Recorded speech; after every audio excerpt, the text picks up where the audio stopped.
बिस्मिल्लाहिर्रहमानिर्रहीम। अस्सलामुअलैकुम। एक दफ़ा सुल्तान सलाहुद्दीन अयूब रहमतुल्लाह अलैह ने मिस्र के बाज़ार का हाल अहवाल जानने के लिए ताजिर का भेस बदला और बाज़ार में दाखिल हो गए। आप रहमतुल्लाह अलैह को किसी ने भी नहीं पहचाना कि इस भेस के नीचे सुल्तान सलाहुद्दीन अयूबी रहमतुल्लाह है, जो कि मिस्र के सुल्तान हैं।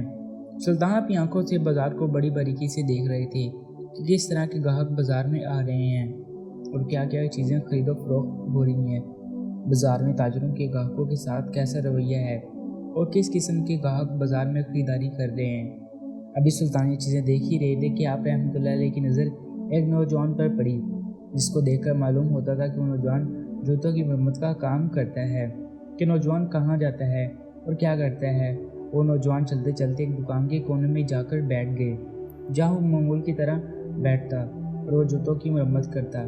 और जैसे ही इसने 2 सोने के सिक्के का माल लिए, उसने फ़ौरन से अपना सामान समेटा और एक रोटी वाले के पास गया और 4 रोटियां खरीदी और वापस चला गया। आपने सोचा कि शायद इसका कोई काम पड़ गया होगा, इसलिए सिर्फ 2 सिक्के ही कमाकर चला गया। लेकिन जब दूसरे दिन सुल्तान सलाहुद्दीन अयूब रहमतुल्लाह अलैह दोबारा भेस बदल कर बाज़ार में दाखिल हुए, तो फ़ौरन सुल्तान की नज़र इस नौजवान पर पड़ी। मामूल की तरह इसने सिर्फ 2 सिक्के कमा लिए और सामान समेटा और रोटी वाले के पास गया और 4 रोटियाँ खरीदी और वापस घर चला गया। ये देखकर सुल्तान की ये बात हजम नहीं हो रही थी। आखिर इतना खूबसूरत नौजवान जूतों की मरम्मत का काम क्यों करता है। हैरानगी की बात यह है कि ये सिर्फ 2 सोने के सिक्के ही क्यों कमाता है। ये बात सुल्तान मौज़ूम को हजम नहीं हो रही थी। जब तीसरे दिन बाज़ार में सुल्तान आया, फिर वही चीज़ दोहराई गई। अब सुल्तान को मज़ीद तजस्सुस पैदा हुआ और सुल्तान सलाहुद्दीन अयूबी रहमतुल्लाह अलैह इस रोटी वाले के पास गए और कहा, मुझे 2 रोटियाँ चाहिए। रोटी वाले ने सुल्तान के हाथ में 2 रोटियाँ देते हुए कहा कि ये नौजवान जूतों की मरम्मत का काम करता है, ये सिर्फ 2 सिक्के ही क्यों कमाता है और तुम से रोटी की खरीद कर वापस क्यों चला जाता है, और ये सारे दिन में सिर्फ 2 सिक्के ही क्यों कमा कर चला जाता है। तंदूर वाले ने कहा, ए भाई, हमें क्या मालूम, ये नौजवान तो हमें दीवाना लगता है। कई बार हम इसे कह चुके हैं कि तुम्हारे ग्राहक वापस लौट कर दूसरे मरम्मत करने वालों के पास चले जाते हैं। तुम अपनी दुकान को वक्त क्यों नहीं देते, सिर्फ 2 सिक्के ही क्यों कमा कर जाते हो। तो नौजवान आगे से हंस लेता और कहता कि जितना भी मुझे चाहिए मैं उतना कमा लेता हूँ, मुझे ज़्यादा की ज़रूरत नहीं है। और हमें भी इस बात पर बड़ी हैरानगी होती है, लेकिन आज इसने इसके पीछे छुपे राज के बारे में किसी को नहीं बताया। जब चौथा दिन हुआ तो सुल्तान सलाहुद्दीन अयूबी रहमतुल्लाह अलैह दोबारा भेस बदल कर बाज़ार में दाखिल हुए और भी इस नौजवान की इंतज़ार करने लगे। थोड़ी वक्त गुजरा कि वो नौजवान दोबारा मामूल की तरह बाज़ार में आया और जाकर कोने में अपनी दुकान लगाई और फ़ौरन इसके पास ग्राहक आना शुरू हो गए। अब जैसे इस नौजवान ने 2 सिक्के कमा लिए तो फ़ौरन रोटी वाले के पास गया और जाकर इससे रोटी खरीदी और दोबारा अपने घर की तरफ चल पड़ा। अब सुल्तान सलाहुद्दीन अयूबी रहमतुल्लाह अलैह ये सारा मंजर देख रहे थे और सुल्तान सलाहुद्दीन अयूबी रहमतुल्लाह ने इस नौजवान का पीछा करने लगे। बाज़ार में कोई नहीं जानता था कि मुसलसल 4 दिन से सुल्तान एक ताजर के भेस में ये सारा मंजर देख रहे हैं। वो नौजवान पैदल चलता चलता इसका पीछे कर रहा था। चलते चलते वो नौजवान एक वादी में जा पहुंचा, जहां पर एक छोटी सी झोंपड़ी बनी हुई थी। नौजवान ने अपना सामान झोंपड़ी के साथ दरख्त के साए में रखकर अंदर चला गया। सुल्तान ने अपना घोड़ा एक दरख्त के साथ बांध दिया और चलता चलता झोंपड़ी के दरवाजे पर जा पहुंचा। पहले तो सुल्तान ने चाहा कि फौरन सलाम करके अंदर चला जाए, लेकिन फिर सुल्तान ने कुछ आवाज़ सुनी और थोड़ी देर के लिए रुक गए।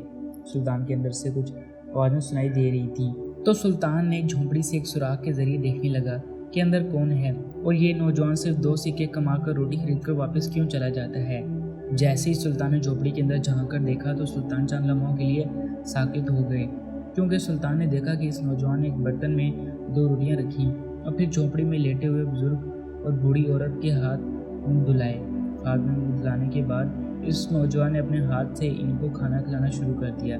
अभी सारा मंजर सुल्तान सलाहुद्दीन अयूबी अपनी आंखों से देख रहे थे और इस नौजवान ने जब इन दोनों को खाना खिलाया तो बचे हुए चंद टुकड़े खुद खाए और बाकी की 2 रोटियां एक कपड़े में लपेट कर रख दी और इन दोनों की खिदमत में लग गया। शायद वो 2 रोटियां रात के लिए रख दी गई थी। सुल्तान मौसम ये सारा मंजर देख रहे थे। वो सोच रहे थे कि आखिर इस नौजवान का इन दोनों के साथ क्या रिश्ता है कि ये दोनों इनकी इतनी खिदमत कर रहे हैं। अब सुल्तान से बर्दाश्त ना हुआ और सुल्तान सलाहुद्दीन अयूब सलाम करके झोपड़ी के अंदर चले गए। जैसे इस नौजवान ने सुल्तान सलाहुद्दीन अयूबी को देखा तो इस नौजवान ने सुल्तान को ताजिर समझा, क्योंकि आपने ताजिर का भेस बदला हुआ था और आपको बैठने का इशारा किया। आपके सामने पानी हाजिर किया। आपने चंद घुट पानी के भरे और इस नौजवान से कहा कि मैं बाजार से तुम्हारा पीछा करते करते यहाँ तक पहुँचा हूँ और मुझे अपने 4 सवालों के जवाब तुमसे चाहिए और मुझे उम्मीद है कि तुम मेरे सवालों के जवाब ज़रूर दोगे। ये सुनकर वो नौजवान मुस्कुराने लगा और कहा कि बताओ तुम्हारे कौन से सवाल हैं।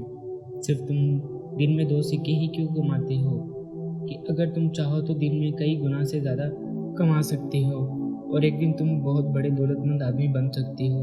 लेकिन आखिर ऐसी क्या वजह है कि तुम सिर्फ 2 सोने के सिक्के कमाकर अपने ग्राहकों को छोड़कर दुकान बंद करके चले जाते हो। ये सुनकर इस नौजवान ने सुल्तान को कहा कि मैं इसके पीछे बहुत बड़ी कहानी है, मगर इसको सुनाने लगूं तो बहुत वक्त गुजर जाएगा, लिहाजा खाना खाने के वक्त हो रहा है, आप खाना खा लें फिर बैठकर बात करते हैं। सुल्तान ने कहा कि मैंने भी 2 रोटियां इसी तंदूर वाले से खरीदी थी जिससे तुम खरीदते हो, और बैठकर पहले खाना खाते हैं फिर तुम मुझे अपनी कहानी सुनाना। सुल्तान ने अपनी थैली से 2 रोटियां निकाली और दोनों ने बैठकर खाना खाया। और खाना खाने के बाद सुल्तान इस नौजवान से मुखातिब हुए और कहा कि बताओ अब तुम्हारी कहानी क्या है। तो इस नौजवान ने कहा कि ये बूढ़ा आदमी मेरा बाप है और ये बूढ़ी औरत मेरी माँ है। मुझे बचपन ही से सुल्तान के वज़ीर बनने का बहुत शौक़ था। मैं बड़े बड़े मदरसों में पढ़ता रहा था कि मैं सुल्तान का वज़ीर बन सकूं, लेकिन वक्त ने कुछ हालात का रुख ही बदल दिया। एक तरफ मैं जवानी के सफ़र की मंजिल तय कर रहा था और दूसरी तरफ मेरे बाबा जवानी से निकल कर बुढ़ापे में जा रहे थे। बुढ़ापे ने मेरे बाप को घेर लिया। अब मेरे बाबा जिसने मुझे बचपन से लेकर जवानी तक खिलाया पिलाया, अब वो कमाने के लायक नहीं रहे, लेकिन फिर भी सुल्तान के वज़ीर बनने का जुनून था। मैं बड़े बड़े मदरसों बड़े बड़े काजियों के पास तालीम हासिल करता रहा था ताकि इस काबिल बन जाऊँ कि सुल्तान का वज़ीर बन सकूँ। लेकिन मेरी माँ बाप कहते हैं कि बेटा सुल्तान का वज़ीर बनना कोई आम बात नहीं है, ये बहुत बड़ा रुतबा होता है, उसकी बहुत बड़ी जिम्मेदारियाँ होती हैं। एक गरीब का बेटा कभी वज़ीर नहीं बन सकता। लेकिन मैं अपनी माँ बाप को हमेशा कहता हूँ कि मैं अपने सुल्तान का वज़ीर ज़रूर बनूंगा। वक्त के साथ साथ मेरा ये ख्वाब भी बड़ा होता जा रहा है। एक दिन मैं यही ख्वाब लेकर गली में जा रहा था तो सोचा ऐसा क्या काम करूँ कि मेरे काम का नाम हमारे सुल्तान मज़ूम तक जा पहुँचे और मुझसे मुत्सर होकर मुझे वज़रात का ओहदा दे दें कि अगर तुम एक काम कर लो तो तुम दुनिया और आखिरत की वज़ीर हासिल कर सकते हो। इमाम साहब के अल्फाज मेरे दिल को जा लगे। चंद लम्हों के लिए मुझे ऐसा लगा कि इमाम मेरे सवाल का जवाब दे रहे हैं। मैं वही साबित पर हो गया। मुझे ऐसा लगा कि मेरे कदमों में आगे चलने की हिम्मत नहीं रही। इमाम साहब ने फरमाया अगर तुम दुनिया और आखिरत में कामयाबी चाहते हो तो अपने माँ बाप की खिदमत करो, तो वो माँ बाप के गुलाम बन जाओ, दुनिया तुम्हारी गुलाम बन जाएगी। इमाम साहब के अल्फाज मुझे हज़म ना हुआ। मैं सीधा इमाम साहब के पास गया और उसे अपनी मंजिल के बारे में बताया। कहा अगर मैं माँ बाप की खिदमत करूँगा तो क्या मैं अपना ख्वाब पूरा कर सकता हूँ। इमाम साहब ने कहा नौजवान, ये ख्वाब तो बहुत छोटा है, माँ बाप की खिदमत का तुझे इनाम मिलेगा, तुझे इससे भाला ही नहीं जाएगा। ये सुनकर मैं सीधा घर आया और उस दिन से लेकर आज तक मैं अपने माँ बाप की खिदमत कर रहा हूँ। इस खिदमत में मुझे इतना सुकून मिला कि मुझे अपनी बचपन का ख्वाब ही भूल गया। मेरी दिन रात अपने माँ बाप की खिदमत में गुजर जाती है। इस दिन से मैंने अपने बाबा का सामान उठाया और काम के लिए चल पड़ा। उसी दिन से लेकर आज तक मैं सिर्फ 2 सोने के सिक्के कमाकर दोबारा अपने घर आ जाता हूँ। अपना सारा वक्त अपने बूढ़े माँ बाप की खिदमत में गुजारता हूँ। मुझे इस खिदमत में दुनियावी दारी भूल गई है। मैं ऐसा मजबूर हुआ कि मेरी सुल्तानी सल्तनत का वज़ीर बनने का ख्वाब कहीं ऐसा समंदर के पानी में डूबा कि आज तक दोबारा वापस न आया। और जितना सुकून इत्मीनान मुझे अपने माँ बाप की खिदमत में मिला, इतना सुल्तान का वज़ीर बनने के लिए भी कभी नहीं मिलता। लेकिन मेरी माँ बाप की खिदमत छोड़कर सुल्तान का वज़ीर नहीं बन सकता। इस सुनकर सुल्तान सलाहुद्दीन अय्यूबी रहमतुल्लाह अलैह मुस्कुराए, अपना भेस हटाया और कहा क्या तुमने अभी कभी अपने सुल्तान को देखा है। इस नौजवान ने कहा अभी तक तो। इस गुनाहगार आंखों में से अपने नियाम से तलवार निकाली और नारा बुलंद करते हुए कहा आपका सुल्तान आपके सामने हाजिर है। वो सुनकर नौजवान हक्का बक्का रह गया और इसे वो सुल्तान के कदमों में गिर गया। वो कहा सुल्तान मज़ूम मुझे माफ़ कर दीजिए, मैं आपको पहचान नहीं सका। सुनकर सुल्तान सलाहुद्दीन अय्यूबी रहमतुल्लाह ने इस नौजवान के बाजू से पकड़कर उठाया। वह देर से सही लेकिन तेरा जो ख्वाब था आज पूरा होने वाला है। दोस्तों, ये माँ बाप की खिदमत का दुनिया में इनाम मिल रहा है। इस नौजवान ने कहा सुल्तान मज़ूम जैसा कि मैं आपको बता चुका हूँ कि मैं अपने माँ बाप की खिदमत ना करूँ तो अपने ख्वाब को भी पूरा करूँ, अपने माँ बाप की खिदमत भी करूँ। इसके बाद सुल्तान सलाहुद्दीन अय्यूबी रहमतुल्लाह ने इस नौजवान को 1 महीने की तरबियत के बाद अपना वज़ीर बना लिया और उस नौजवान ने सुल्तान सलाहुद्दीन अय्यूबी रहमतुल्लाह की कई फतवाहत हासिल की। इस तरह वो नौजवान जिसका बाप जो तो جوتوں کی مرمت کرتا تھا، اس کا بیٹا سلطان صلاح الدین ایوبی کے مصر کے سلطان تھا، اس کا وزیر بن گیا۔ وہ کوئی عام سلطان نہیں بلکہ سلطان صلاح الدین ایوبی کا وزیر بنا تھا۔ دوستو، یہ ماں باپ کی خدمت کا انعام تھا۔ اللہ پاک ہم سب کے ماں باپ کو خیر و عافیت عطا فرمائے، آمین ثم آمین۔ بادشاہ کہانی ٹی وی کی طرف سے ویڈیو تھی۔ ملتے ہیں نیکسٹ ویڈیو میں، تب تک کے لیے اللہ حافظ، اپنا بہت سارا خیال رکھیے گا۔